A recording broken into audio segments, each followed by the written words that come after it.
Big pass 9 தமிழோடைய grand finale யார்கிட்ட அந்த cup போச்சு அப்படிங்கிறதெல்லாம் தாண்டி இப்போ அவங்க வீட்டில் இருக்கிற எல்லா கண்டஸ்டன்ட் வீட்டில் இருக்கிறவங்க மொத்தமாக சோஷியல் மீடியாவில் இறங்கிட்டாங்க. இறங்குனது மட்டும் இல்லாமல் அவங்க கண்டஸ்டண்ட்டை வந்து பார்த்திங்கன்னா இவங்க தான் வின்னர் அப்படிங்கிற மாதிரி சோஷியல் மீடியாவில் அதிகமாக ஷேர் பண்ணிக்கிட்டே இருக்கிறாங்க. இந்த வீக் ஃபுல்லாகவே இவங்க தான் வின்னர், இவங்க தான் நம்பர் 1 ஓட்டில் இருக்காங்க அப்படிங்கிற மாதிரி ஏகப்பட்ட ஷேரிங் வந்துட்டு இருந்தது. அதில் நிறைய மெசேஜ் எனக்கு வந்துகிட்டு இருக்குது, நான் ஸ்டாப்பாக வந்துகிட்டு இருக்குது. இன்பாக்ஸ் ஓப்பன் பண்ண முடியாத அளவுக்கு வந்திருக்கு.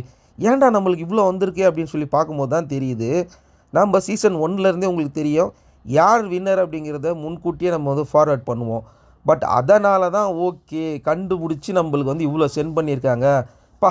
ஆடியன்ஸ் வந்து நம்ம கேட்டிருக்காங்க அவங்களுக்கு பதில் சொல்லலாம் அப்படின்னு பார்த்தா யாருமே ஆடியன்ஸ் கிடையாது. இவங்க எல்லாருமே இந்த சீசனுக்குள்ளே இருக்காங்க பாருங்கள், அவங்களுடைய ஃப்ரெண்ட்ஸ் அண்ட் ஃபேமிலி ரிலேட்டிவ்ஸாக அப்படிங்கிற மாதிரி தான் எனக்கு தோணுச்சு. ஏன்னா அதை பார்க்கும்போது அப்படி இருந்தது. நீங்களும் நிறைய பேர் கேட்டிருந்தீங்க, ப்ரோ இந்த சீசனில் மட்டும் வந்து பார்த்திங்கன்னா ஃபினாலே வின்னர் யார் அப்படிங்கிறத எங்களாலே வந்து பார்த்திங்கன்னா கண்டிப்பாக யாரும் எங்களால் கெஸ் பண்ண முடியல. அதுக்கு மெயின் ரீசன் இந்த சீசனில் வந்து பார்த்திங்கன்னா இவங்க யாரை உள்ளே இருக்கணும் யாரை வெளில அனுப்பணும் அப்படிங்கிறதே வந்து சுத்தமாக ப்ரெடிக்ட் பண்ண முடியாத அளவுக்கு பண்ணிட்டாங்க. நாங்களாம் இவங்களுக்கு ஓட் பண்ணவே இல்லை ப்ரோ, ஆனால் இவங்களை வந்து உள்ளே வச்சுக்கிட்டே இருக்கிறாங்க, என்ன ரீசன் ப்ரோ அப்படின்னு சொல்லிட்டு நிறைய நம்ம பேர்கிட்ட கேட்டிருந்தாங்க. அதுக்கான விளக்கத்தையே நம்ம வந்து வீடியோவாக போட்டிருந்தோம். ஆக்சுவலாக இன்றைக்கி வந்து சபரிக்கு வந்து பார்த்திங்கன்னா ஓட்டு எவ்வளோ வந்திருக்கு அப்படிங்கிறத பார்க்கும்போதோ இதுக்கு முன்னாடி இருந்த ஓட்டை விட அதிகமான ஓட்டே அவர் வாங்கியிருக்காரு அப்படிங்கிற மாதிரிலாம் சொல்லப்படுது. ஏன்னா இவ்வளோ சபரி வந்து இந்த ஓட்டெலாம் வாங்கினதே கிடையாது. ஸ்டார்டிங்லேருந்தே வந்து பார்த்திங்கன்னா ஒரு மிக்சடாக தான் வந்துட்டு இருந்தார் சபரி. வந்து அவர் வந்து பார்த்திங்கன்னா ரொம்ப கோவப்படுவார், எல்லோரும் அடிச்சிருவார், தள்ளி விட்டுருவார். ஸோ நிறைய ஃபிசிக்கல் வயலன்ஸில் வந்து இருக்கார் அப்படிங்கிற மாதிரி ஒரு தரப்பும், இன்னொரு தரப்பை வந்து பார்த்திங்கன்னா இதெல்லாம் ஒரு ஸ்போர்ட்ஸ்மேன்ஷிப் இதெல்லாம் வந்து ஈஸியாக எடுத்துக்கணும் அப்படின்னு ஒன்று சொல்லியிருந்தாங்க.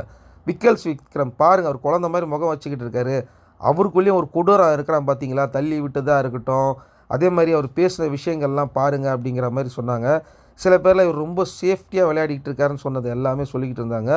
ஸோ இவங்க தரப்பில் இருந்தும் வந்து பார்த்திங்கன்னா அதிகமாக எதிர்பார்க்கப்படுகிறது. எந்த தரப்பும் நாங்கள் கிடையாது அப்படிங்கிற மாதிரி அரோரா சைட்லேருந்து பெருசாக ஃப்ரெண்ட்ஸ் அண்ட் ஃபேமிலி வந்து எந்த ஒரு சப்போர்ட்டுமே கிடைச்ச மாதிரி நம்மளுக்கு எந்த ஒரு நியூஸும் வரலை.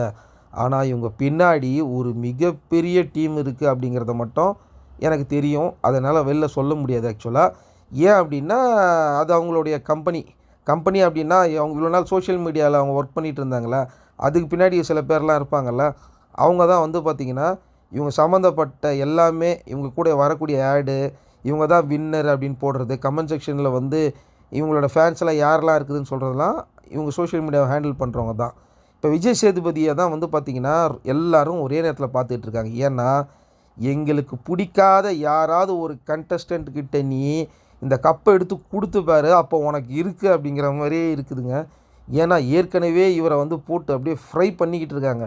ஏன்னா அந்த கோல்டன் பாஸ் எடுத்து வந்து கொடுத்தாரு பாருங்க, கோல்டன் பாஸ் கொடுத்து நீ பாட்டு போக வேண்டியது தானே, அதனே நீ என்கரேஜ் பண்ணுறது, இவங்க டிசர்வியான பாசனா அப்படிங்கிற மாதிரி செம்ம சண்டை. இதில் எனக்கும் வந்து நிறைய பேர் அனுப்பிச்சிட்டு இது நியாயமாக கேளுங்க அப்படிங்கிற மாதிரி என்னமோ நான் சீசனை நடத்துகிற மாதிரி என்கிட்ட போட்டு அடிக்கடி அடிச்சுக்கிட்டு இருந்தாங்க. ஆனால் உண்மை என்ன அப்படின்னா இந்த முறை யாரை வந்து அந்த ஆடாக ஆக்க போகிறாங்க அப்படின்னா விஜய் சேதுபதியை தான் அந்த ஆடாக ஆக்க போகிறாங்க அப்படிங்கிற மாதிரி தான் இருக்குது. உள்ளே வந்து எல்லாருக்கும் ஓட்டு வந்துருச்சு. ஓட்டு பார்த்த எல்லாருக்குமே வந்து பார்த்திங்கன்னா ஒரு சின்ன ஒரு டவுட் இருக்குது, யார் ஃபஸ்ட் பிளேஸ், யார் செகண்ட் பிளேஸ், யார் தேர்ட் பிளேஸ் இப்படிங்கிறதெல்லாம் தாண்டி இந்த வின்னர் அப்படிங்கிற விஷயம் ஒரு ஃபீமேலுக்குள்ளே நடக்கிற ஃபைட்டாக மாறிவிட்டது. என்னங்க ஃபீமேலுக்குள்ளே நடக்கிற ஃபைட்டாக இருக்குது, அப்போ ஃபீமேல் தான் வின்னரா அப்படின்னு நீங்கள் கேட்குறது எனக்கு நல்லாவே தெரியுது. ஆக்சுவலாக இதுக்கு முன்னாடி இருந்த சீசன்லலாம் வந்து பார்த்திங்கன்னா ஓட்டு நார்மலாக வந்துக்கிட்டே இருக்கும்.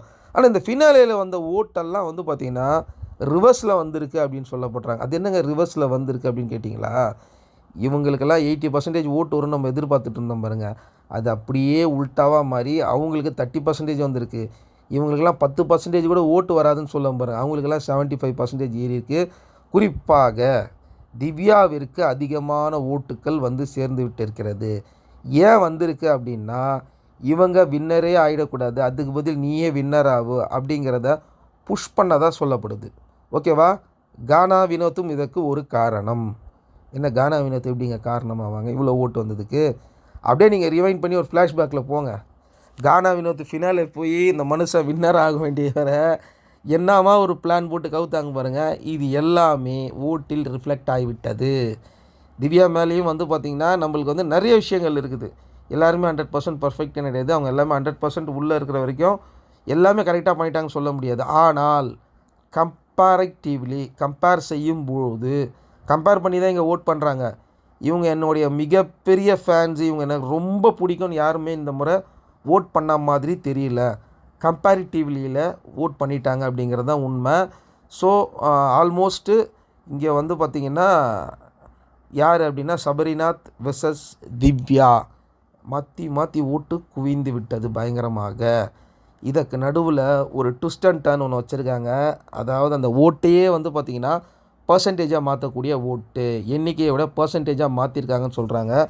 அது நெக்ஸ்ட் வீடியோவில் சொல்கிறேன். ஆல்மோஸ்ட் சொல்லிட்டேன்.